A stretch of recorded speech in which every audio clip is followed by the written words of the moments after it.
동아일보 이정훈 기자님께서 축사해 주시겠습니다. 큰 박수로 맞이해 주시기 바랍니다. 이정훈입니다. 저는 사실 유 박사님하고 별로 인연은 없습니다. 직장은 같이 한 것도 아니고 취재 현장에서 부닥친 경험도 없는데 저를 지명하시길래 그냥 한번 해보지 하고 왔습니다. 그래서 오늘은 제가 드릴 말씀은 그냥 제 느낌을 좀 말씀드리겠습니다. 제가 기자 생활 한 30년 넘겼는데 출세를 못했어요. 출세를 왜 못했나 생각해보니까 출세하려면 아부를 잘해라, 아니면 사내 권력 투쟁을 잘해라, 아니면 실력에서 최고가 되라 그러는데 각자가 선택하는 것 같아요. 저는 실력으로 하면 최고로 가보려고 했더니 잘못 간 것 같아요. 돌아갈 수도 없고 이러다가 또 무슨 갑자기 또 필요하면 이준희처럼 불려갈 수는 있겠지만 통상적으로 보면 아부를 잘하면 출세하는 것 같은데 꼭 그건 아니더라고요. 우리 유 박사님이 MBC에서 끝까지 못 간 거는 3개 다 못했거나 약간 문제가 있을 겁니다. 분명히 잘했으면 지금 무슨 사장이나 아니면 JTBC 그런 분처럼 막 딱 나왔을 텐데. 그래서 우선 저분이 저런 분이구나 생각을 하고, 두 번째로 VOK를 이렇게 보니까 사실 제가 약간 공포가 있는데 사람 하도 많이 만나고 사람에 대한 부담이 있어. 사람을 다 못 알아보는 버릇이 있어서 피하는 버릇이 있는데 방송을 보니까요, 방송이 약간 매끄럽지가 않더라고요.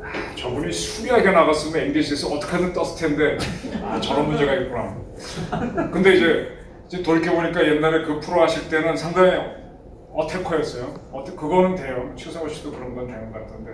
근데 어쨌든 이게 저런 분이구나 하는 생각을 했고, 이번에 이제 따님 결혼하신 그걸 좀 보면서 인상을 보니까 이렇게 뭐랄까 과묵하다 그래야 되나? 좀 무표정한 스타일이 아닙니까? 저런 관상 가지고는 이렇게 원활하지 유연하지 못할 텐데, 그럼 저런 분은 이제 출세에는 어렵겠다는 게 제가 한 30년 기자입니다. 관점입니다. 기자가 허위보도하면 안 되죠. 물론 제가 틀릴 수도 있지만. 그런데 지금 제가 보면은 지금 세상이 지금 기운 운동장이 되어가고 있어요. 기자가 운동과는 다른 게 함부로 욕을 할 수는 없어요. 사실 보도는 해야 되고 에너지로 밀어붙이긴 해야 되는데 감정을 실은 건 문제입니다. 제가 지금 큰 문제로 보는 게 지금 8월 1일부터 좀 큰 세계에서 변화가 올 것 같아요. 지금 소련이 무너질 때 미국이 어떻게 무너뜨리고 계속 시도를 하다가 안 됐는데 그때 성공을 하는 것이 87년도에 ICBM과 SLBM을 제외한 모든 핵미사일을 두 나라는 없애자는 INF 조약을 맺습니다. 이게 굉장히 중요합니다. 그때까지는 동독하고 서독에다가 중거리 미사일 500기 이상을 서로 갖다 놓고 유럽 냉전이 확 올라갔거든요. 그래갖고 그것 때문에 막 긴장이 올라가서 서독에서는 퍼싱2 나가라, 지금 사드 나가라는 대목처럼, 그 다음에 동독에 있는 SS-20에 대해서는 아무도 얘기 안 해요. 희한합니다. 그 대결이 있어서 반미 시기도 많았는데 그래서 미국이 모스크바 안 가고 쟤네들은 LA 안 오고 그렇게 엉망진창으로 냉전이 가다가 소련이 그때 무기 군비 경쟁에서 힘이 되니까 힘들어한다. 그러다가 그 유명한 브라즈네프가 죽어버려요. 84년도에. 근데 그 다음에 안드로포프라는 사람이 할아버지가 나왔는데 그건 뭐하면 그 안에서도 역시 똑똑한 놈, 잘난 놈 막 경쟁했겠죠. 아부한 놈.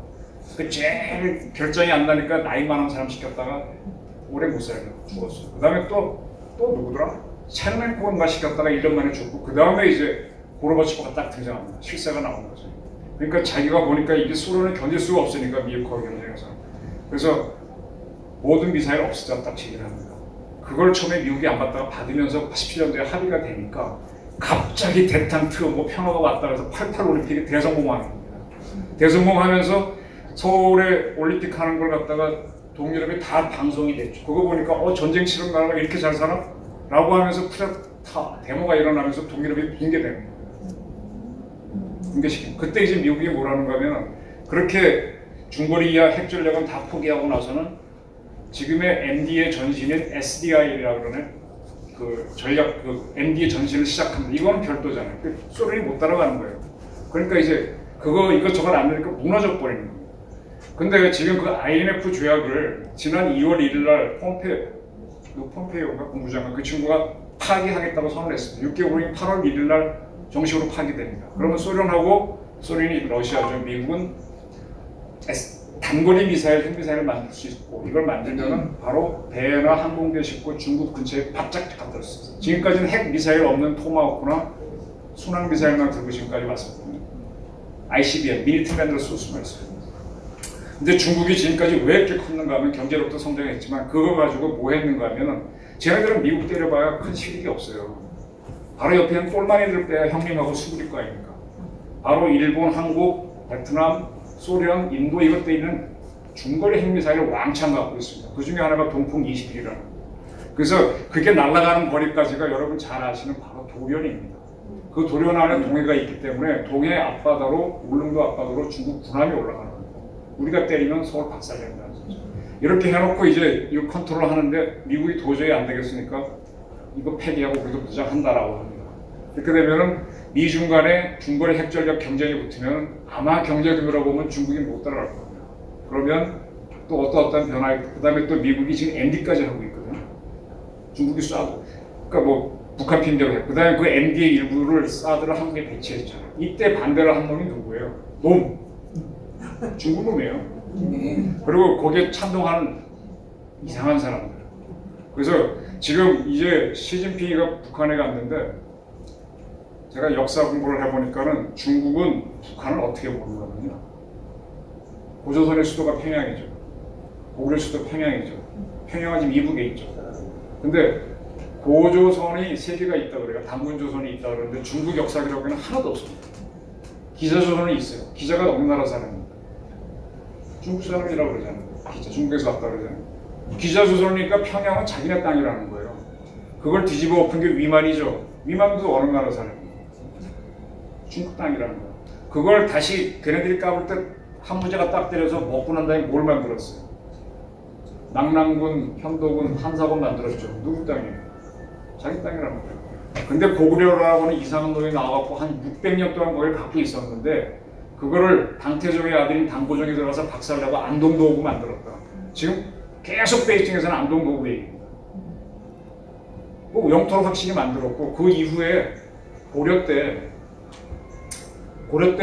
그 원나라가 쌍성 총관부하고 동령부를 만들었다고 하는데 동령부에 대해서 우리 교과서는 다 평양으로 가르치죠. 쌍성 총관부는 어디라고 배웠는지 기억나세요? 한경북도와 강원도 사이에 있는 철령 거기라고 우리 배웠어요. 그러면 지금 38선 이북은 애초부터 중국 땅이었는데 이 조선에 들어서면서 어찌 압록 두만강까지 올라왔고 그래서 지 땅이라 그러는데 조선은 명나라의 4대를 한 속국이었고 청나라한테는 완전히 개박살나서 대가리 숙이한 나라였기 때문에 그 전체가 식민지였기 때문에 전체 조선반도가 자기네 영토였는데 일제가 들어오고 미국이 들어와서 38선까지는 어떻게 땅이 됐다. 근데 지금 뭐 북한을 어떻게 핵무장했다고 이걸 뭐 손을 대고 하니까 그거 하지 말라고 시진핑이 날아가서 이건 내 땅이다. 바로 시진핑이 트럼프 만났을 때 한국은 원래부터 중국이라고 그랬잖아요. 그러니까 이거 믿고 지금 까부는 게 김정은이거든요. 근데 거기에 대해서 이번에 시진핑이 북한 가기 전에 우리 측에서 모 인사가 간 걸로 제가 알고 있습니다. 우리 메시지 전해달라고. 전할 놈한테 전해야죠.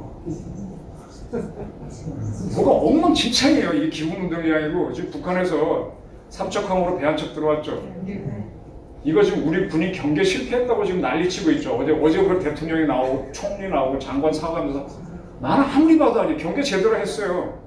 우리 군이 2번이나 발견했고 해경도 발견했고 해상 수산청도 발견했어요. 그러면 누가 잡으러 가야 될 거 아니에요. 잡으러 안 갔어요. 왜? 우리나라 배라고 나가지 말라 그래서. 그러니까 이놈이 할 수 없이 지가 스스로 들어오니까 주민들이 신고했잖아요. 신고해서 그거 감췄습니다. 이상해요. 뭔가 북한을 건들지 않으려고 했고 쟤네들이 자수하러 온 것 규준하러 온 것 같은데 업체 2명 보냈거든요. 그러고 나서는 경계시켜달라고 막 모으니까는 군인들이 칼 맞으려고 그러겠어요. 나 아니다 그리고 나올 겁니다. 싸움이 벌어질 거예요. 그래서 왜 이런 사태가 벌어지느냐. 지금 북한은 중국의 사주를 봐서 우리를 어떻게 해보려고 홍콩에서 들이닥 깨지는 시진핑은 북한에서 어떻게 해갖고 남한에서 남북한끼리 싸우는 6.25 같은 대리전이 벌어지면 미국이 신경 이란에서 국부하면 자기 살잖아요.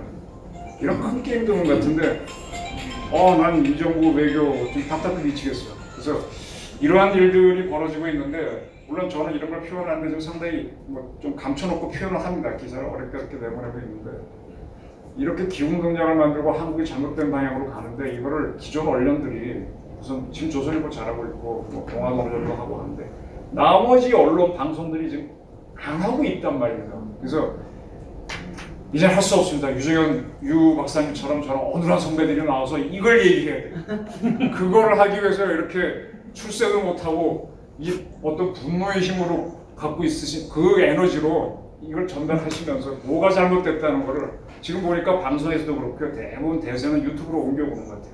누가 정확한 보도를 하냐에 따라서 이제 방송도 무한 경쟁 들어가는 것 같아요. 김장 교수. 아 그렇습니까? 그래서 우리 유 박사님이 VOK에서 보니까 말을 어눌하게 하시는데 주목되는 말들은 하시거든요. 옛날 카메라 슈터한테 저는 좀 더 발로 뛰어셔가지고 학자 위주로 말고 현장 가셔서 딱딱 던져보면은요 삼척항 이번에 뭐 아까 돌림산 보내드린다 툭툭 던져보면 이게 뭐지 하고 국민들이 알 겁니다. 잘못하면요 2만 불까지 와서 대한민국 망합니다. 3만 불 와서 망합니다. 이럴 수는 없잖아요. 그래서 저는 뭐 박근혜를 구하자 이게 중요한 게 아닌 것 같아요. 이게 우리가 살아야 될 것 같아요. 그래서 다른 정권이 필요한 거예요. 우리 이순임 위원장 계신데 MBC에서 고군부터 정말 잘하셨습니다. MBC 되게 답답한데 그 KBS가 성창엽 위원이 잘하죠. 근데 MBC 어쨌든 나오신 분들이 이렇게 띄워주시고 또 언론에서 움직이고 하다 보면 진실은 못 바꿉니다. 이번에 삼척 사건이 의외로 폭발력을 발휘해서 어쩌면 역탄핵으로 갈 수도 있습니다. 진실이 나오면. 그래서 저는 하여간 이런 것들을 하는데 지난번 박근혜 정부가 무너질 때 SNS가 큰 역할을 했듯이 이번에도 할 수도 있다고 봅니다. 이미 대세는 별로 가고 있거든요. 그래서 좀 더 해주시면은 어쩌면 MBC에서 못하는 꿈을 이루실 수 있습니다. 제 축사 마치겠습니다. 네, 감사합니다.